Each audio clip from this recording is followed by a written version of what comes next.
আর রান্নাঘর আমি করবো চিংড়ি মাছ। তো দাদা চিংড়ি মাছ নিয়ে এসছে, তো এটাকে কাটতে হবে।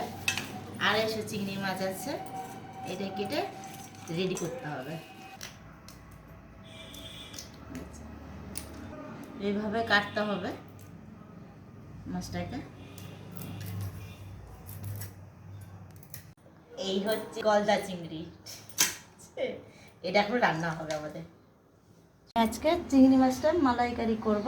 তো আমি লবণ দিলাম 1 চামচা, হলুদ দিলাম 1 চামচা,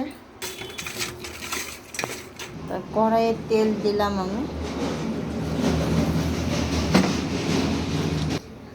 তো এই নারকোলটা পিষতে হবে এখানে মিক্সারে। কাঁচা লঙ্কা 4টে দিলাম।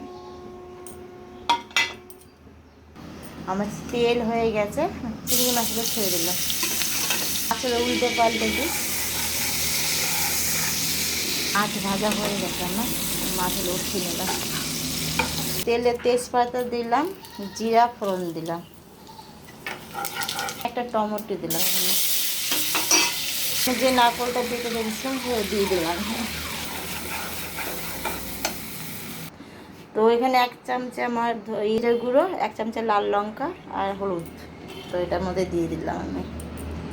তো আমার কাছে ধনে ছিল না, তাই দেওয়া হলো না, আপনারা দিয়ে দেবেন।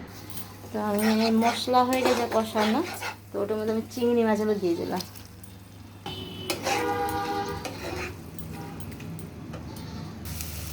তো জল দিলাম অল্প,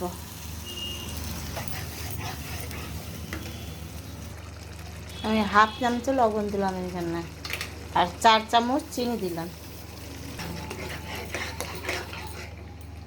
তো আমার চিংড়ি মাছটা হয়ে গেছে মালাইকারি।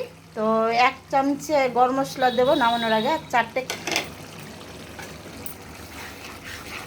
তো লবণ মিষ্টি দেখে নেবেন। তো আমার চিংড়ি মাছটা হয়ে গেছে। যদি আপনাদের ভালো লাগে একবার রান্না করে দেখবেন, বাড়িতে ট্রাই করবেন, একটা লাইক দেবেন, একটা শেয়ার করবেন, একটা কমেন্ট করবেন। বাই।